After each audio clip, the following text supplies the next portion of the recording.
Hi, everybody. This is Lew again with Dan Lachendro, and he's here to visit us. Oh, that's not Dan. That's something else. Let me see if I can find Dan here.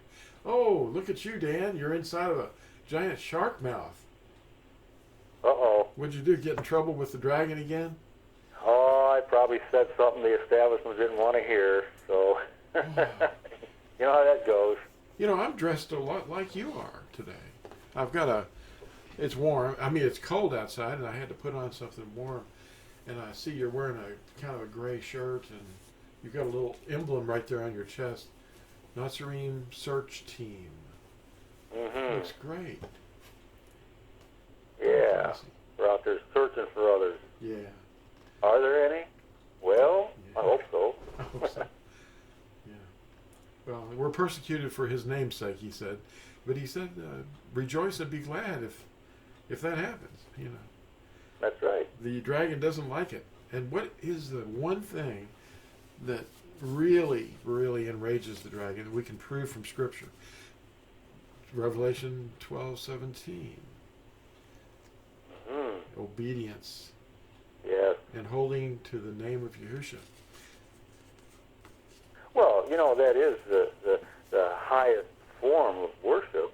Yes. And I was explaining this morning to Gina that what worship really means. Two words, worth and ship. And, you know, the person or being that we hold in the highest esteem is worthy of our worship, and in our own mind Yes. is worth our obedience and attention and honor and everything esteem. So we keep that in mind. So it's not going to a service and, you know, sit, stand, kneel, say what the preacher says, and you know, in the bold print and the missalettes, if you happen to go to one of those establishments. It's obeying, you know, from the heart, and not because, you know, we think that's what we need to do to be saved, because He puts a love for that in our heart. Sure.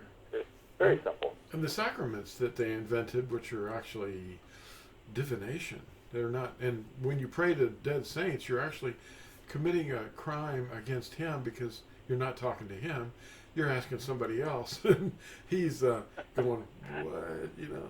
And then you've got necromancy, which is actually literally what He forbids. He forbids talking to the dead, which is necromancy, and talking to divination is thinking something's being done through your will or something. I don't know.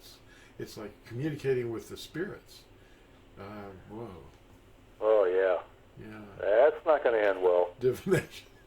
No, it can't end well. No. Well, you know, in the article that you sent along here, well, the note that you sent along with the article to me was interesting, because it mentions a white stone, and I always was rather intrigued by that. And when I was visiting with Christians in their home groups and everything, they understood that white stone to be given to them after they were resurrected, and it had a new name on them that they were going to be called. So instead of being named Dan, they might have a name Bob or Ron or something. And that's not really what that means. Well, they're reading King James and NIV, of course. So they're getting mistranslations and, you know, a slant put on by translators. But that name, the stone with the name should actually read a renewed name, not a new name.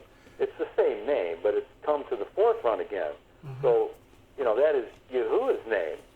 So it's not, it's something that was lost or put aside or forbidden to speak that's come to the forefront again. So that's what that white stone with that renewed name is, and that's given to us. We know His name. What? I just pulled this thing out of my pocket. It was sitting there as a lump in my pocket. It looks like a white stone. What? What? It's not my name on there. It's somebody else. It's Yahuwah. Well, yeah. Yod, Hey, Hey. Yeah. It's pretty amazing. Whoa. I mean, you know, it doesn't make sense to me to think that our name would be changed. I mean, you know, it just doesn't that's not significant. No.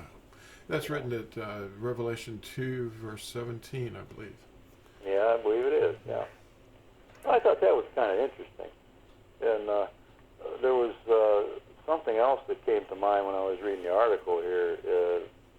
Yahusha is pouring out his breath into the minds of many people to prepare them for his return to reign.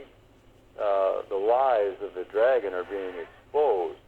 Well, in some denominations, what they're teaching their adherents is that his spirit, his ruach, is being withdrawn from the earth. And that's totally opposite of what Scripture teaches. That's man's writing from a long time ago. Yes, his word will never pass away. No. He'll always have someone here. His body is increasing, it's not decreasing. That's right. Here's the 10 Commandments that people need to get a hold of. And the transliteration of letters and how they develop from Greek and Hebrew and Latin and so forth. Yeah, they don't hear his name because the translations removed it. Right. That's not good. No, I just think that's an important thing that we need to be looking at here today, and you know, the importance of let's get his name right, folks. Yeah. You know, it's like, I mean, how upset are we when someone gets our name wrong, and you know, we want to correct them right first off, you know. But he's being very patient with those who got his name wrong, and he's gently leading them back. But you know, for lack of better terms, push is coming to shove, because there's fire coming. Yes. And you know, when it's in your backyard, it's going to be a little too late. So well, did you get an article called Shibboleth? Oh, I think I got that a while ago. Okay, yeah. that's kind of pertinent to saying his name and understanding that it's been hidden. But if people would read the preface of their translations, the preface will reveal to them they took the name out. And they even refer to the name closely, but they use those distorted vowels. Right. They don't even know what a vowel is. Look up the definition of a vowel. Anybody. And you can do it online. You can do it in your dictionary. It's not hard. And when they hear their teacher say that Hebrew doesn't have any vowels, or the name is not 4 vowels, they are being confused by their teachers, because you know what a vowel is. It's where you don't use the teeth or the tongue on the roof of the mouth or the lips in any way with the teeth. It's just a YAHUAH. There's nothing, you know, it's just the mouth cavity. No, there's no two items that are actually working against one another to make the sound. Yeah. It's like a cavity sound, you know. It's your mouth cavity and your lungs. That's it. Mouth cavity stuff can be an attack in the deep part of your mouth, but those are like the G, as we say, g. You know, that's actually a consonant, though. But the vowel doesn't use that. It just uses the breath and the consonant in the mouth cavity. Mm-hmm. But the real name article is one of over 100 that you can download from this. You can get this disc, you know, but you can also get it, any of the articles or all of the articles online, free. Just download them if you have it. So, anyway, we were talking about that article, Love, and the persecution that we endure because the people that don't know the commandments or don't think we need them are hearing another definition for the Torah. The Torah that was of sin and death it was placed on a scroll beside the ark, and it was the prescribed animal blood sacrifices by the priesthood. But that's not in operation. Sin and death are not needed. The scroll is obsolete. Hebrews 8, you know. Mm-hmm. Yeah. But they don't understand that. And they think the 10 Commandments inside the ark are too difficult. It's a heavy yoke. Compare the yokes, because his yoke is written on our hearts. It's loving him and loving our neighbor, and he told us his word would never pass away. Heaven and earth will pass away before that happens. Right. They're the witnesses. But well, there's just so many translational errors in the copies of scriptures that people have out there that, and their teachers are using these words to guide the minds of their adherents, and I mean, it's just mass confusion out there. Yeah. I mean, look at that instance. It's even in the King James about, take up your cross and follow me. I mean, people get the idea that that's picking up this big heavy wooden beam that Yahushua was, they call crucified on, and you got to drag this thing along. And it's like, what? That's not at all what it says in the original language. No. He never coerced anybody. He says, come on, hey, follow me. My way is really easy. It's real simple. Take your staff, your walking stick, and follow me. Yeah. It's way different than what Christianity has been taught. So, but the obedience that we have enrages the dragon. And the teachers of the traditions, they're getting really disturbed because people are breaking free of their bonds. Yeah. So it's, and I kind of see that happening. Down in Texas, that state of Texas was so active back in the late '90s with the truth, and they were calling us on the phone and getting the truth, and they would go to their pastors, and the pastors actually got so upset because all these people were walking in saying, why aren't we doing any of these things that are written of in the scriptures that we're supposed to be doing? And they became so upset that there was actually a convention in the late '90s to find out what they could do about that fossilized customs book. Oh boy. The pastors of Texas got together and had a convention to try to figure out what can be done about this, because they were losing their income from their adherents. They weren't following scripture. And it was sad. Well, anyway, this little paragraph I wrote, it isn't even really a full paragraph, but it says, what enrages the dragon? The whole world is in a mess. And it's only because rebellion is taught to everyone from cradle to grave. The streets are filled with violence. And now, nation states are ready to annihilate one another because the dragon is being obeyed. What enrages the dragon? Obeying the commandments. It's so forbidden by those paid to lie for him that they have invented a new word to describe those heretics. Legalists. The Natsarim search team is out there looking for people who are disturbed by this.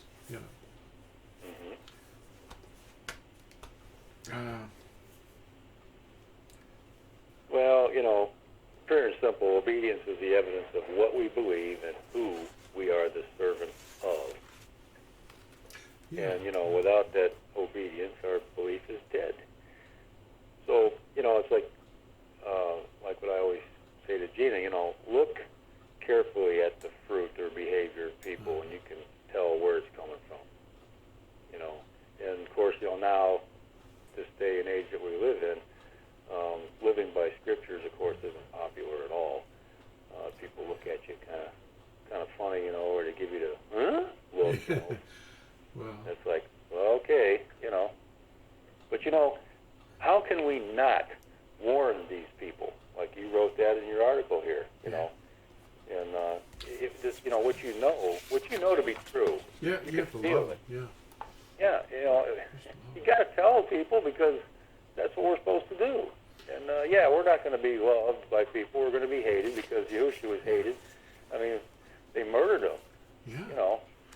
Well, they were murdering us too, and hunting for us, and looking for anybody that resisted the hierarchy. When I was a very young child, I was wondering about this word Sunday. Why is it called that? They never really explained it, because I guess they didn't know. But that's a convicting word. Sunday. What? That's nuts. That's one of the. It's sun worship's special day, and they actually were. It wasn't Constantine. He changed it, and said that you're forbidden to rest on the Sabbath. Well, and he just acknowledged the Sabbath.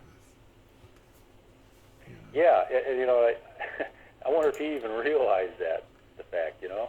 No, he said, yeah, and they transferred, Eusebius, his historian, quoted Constantine's edict, and they transferred all that was required on the Sabbath day to Sunday. Yeah. Well, if they transferred it, what authority do they have to do that? Yeah, we've been tricked, people. Yeah. So obedience of what the written word says is endangering us, but only because, well, it was like we mentioned earlier. Simon Peter, Kepha, was told by Yahusha that Hashatan, or the dragon, asked him for permission to sift him like wheat, and that's what the dragon wants to do with all of us. Mm-hmm. You know, and we're not to condemn people or speak badly of them, drag their reputations down, because we have hope for them. Right. Mm-hmm. Our words are going to condemn us if we do that. That's right. Yep. Yeah, that's something very sobering to always keep in the forefront of our minds. How we speak to other people. Right. And about them to others. And right. listen, and if we listen too. If we just listen to the gossip. What's the 9th commandment? You know? Yeah. It's all about that. Don't, propagating falsehood. Propagating the, a bad witness, mischievous witness, or even if it is true, you want to not speak against them because you have hope that they'll change. So you don't destroy their reputation. You go to them privately and talk to them and say, this offense that I seem to detect is there in your life, and I wonder if I might be able to talk to you about that. And you do it in humbleness, and you don't come in there in some high-handed way, No. Well, right now it's just not cool to talk about homosexuality and all that's going on, and you can end up in a very confined space very quickly if you talk to someone about that. Yeah.